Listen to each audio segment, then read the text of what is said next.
Renata, a diferença de 64, vou falar agora como professor de história. A diferença de 64 é o seguinte, que Lincoln Gordon, embaixador norte-americano, estava a serviço de John F. Kennedy, em 1959. Ele já tinha notificado os militares que Fulgêncio Batista, depois que Fidel deu golpe de Estado em Cuba, eram dois comunistas, Fulgêncio Batista e Fidel Castro. Aí começou a Revolução Cubana. Então, os ideais de Fidel, aliado com Ernesto Che Guevara, que era argentino, aquele vagabundo, eles colocaram em prática as ideias de tomar o Brasil e fazer do Brasil sede do comunismo em toda a América Latina. Então a CIA, através de Lincoln Gordon, já estava monitorando Cuba, Argentina, Colômbia, Venezuela e Bolívia. E a própria China. Na realidade, eles falam que a Guerra Fria começou na década de 80. Pelo contrário, a Guerra Fria já existia bem antes da questão aeroespacial. Na questão de Yuri Gagarin, não foi nem Gagarin, entendeu? O primeiro piloto que foi colocado no foguete que explodiu antes de subir foi Vladimir Komarov. Vladimir Komarov. Então, quer dizer, Lincoln Gordon já notificou para Kennedy que eles queriam fazer do Brasil sede do comunismo em toda a América Latina. Então isso estourou, foi na Guerra do Vietnã. Então os militares brasileiros não esperaram ter greve ali, greve aqui, greve acolá, não. Teve a marcha para a família com Deus, se unindo a igreja evangélica, a igreja católica, muitos chefes de família, muitas mulheres foram para as ruas pedindo intervenção militar. E outra coisa, Castelo não esperou passar 6 dias e 24 horas. Castelo tirou o pino da granada, meu chapa, e acendeu o estopim de pólvora e fechou o Congresso Federal por tempo indeterminado. E ele sancionou o ato institucional número 2. O que é o ato número 2? Ele acabou com eleições diretas, promovendo eleições indiretas, porque até naquela época, os chefes de Estado eram nomeados por ministro ou por administradores de casas civis. No regime militar, não. Quem elegeram administradores diferentes. O ato número 2 rezava isso aí. E caçando políticos corruptos e comunistas. E mais na frente, Emílio Garrastazu Médici, que foi comandante da AMAN, Academia Militar das Agulhas Negras, junto com Arthur da Costa Silva, eles sancionaram o ato número 5, que já era para matar político comunista e traidores das Forças Armadas Comunistas, no caso de Capitão Lamarca. Que ele treinava guerrilheiros no êxodo rural, no campo, no interior, e principalmente participou daquela guerrilha no Araguaia. Então a diferença dos militares de 64 é que eles foram mais safos. Agora de hoje, comprado pelo governo federal, Eduardo Vilas Boas, Nivaldo Rossato, da Força Aérea, Eduardo Bacelar Leal da Marinha, ambos foram nomeados na gestão Dilma e Lula, indicados por Fernando Henrique. Só Dilma e Lula nomearam mais de 69 generais, total, somando, uns 120 generais, Fernando Henrique e vice-versa, Michel Temer e vice-versa.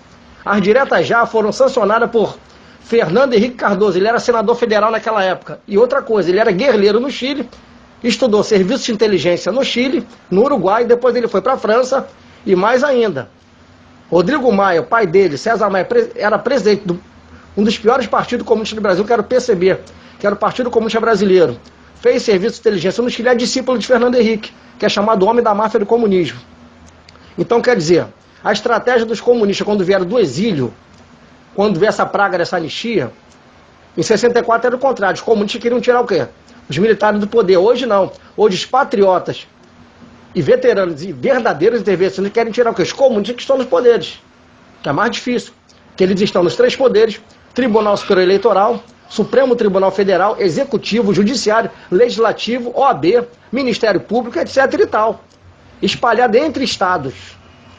Então, quer dizer, a estratégia dos comunistas, desses políticos, quando eles redigiram a Constituição de 1988, porque até 85 era válido o voto indireto. Naquele aquela pseudo-morte de Tancredo Neves. Na realidade, ele foi assassinado pela cúpula Sarney, Collor de Mello, Fernando Henrique. Aquilo ali foi queima de arquivo. Não foi nem teoria da conspiração, foi queima de arquivo, aquilo ali.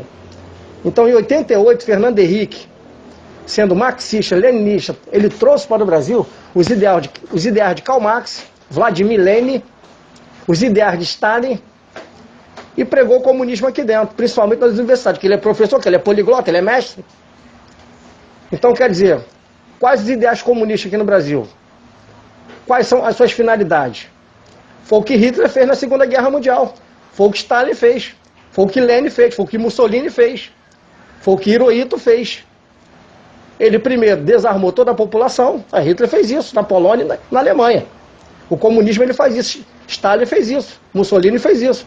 Eles desarmam a população, divide as classes e depois coloca um contra o outro.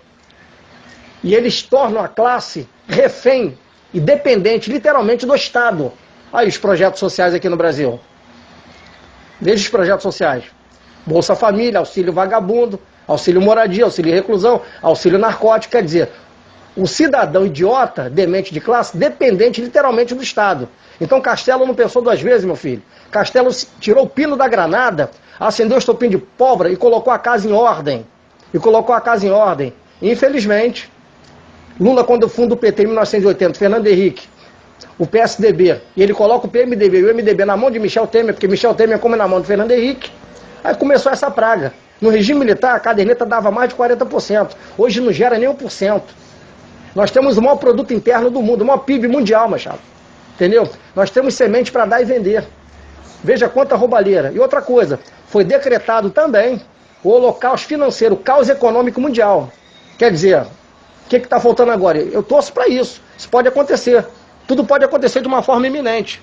Os americanos colocarem tropa de SEAL, Ranger e Delta aqui dentro. E colocando as forças armadas desse governo maldito de saia justa. É isso que eu torço para acontecer.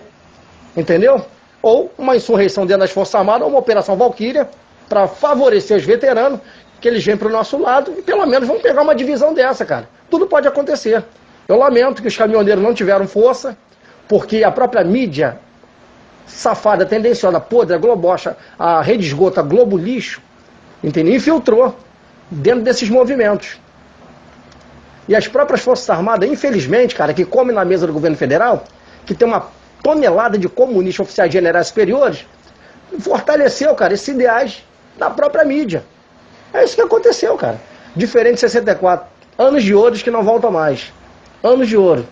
Interessante. 5 homens, saudoso Marechal Humberto de Alencar Castelo Branco, Emílio Garracha Azul Médici, Arthur da Costa e Silva, Ernesto Beckman Geisel, João Baptista Figueiredo e seus auxiliares de peso, General Newton Cruz, que ele já está com a idade bem avançada, e o saudoso exterminador de comunista, matador de político, Coronel Ustra.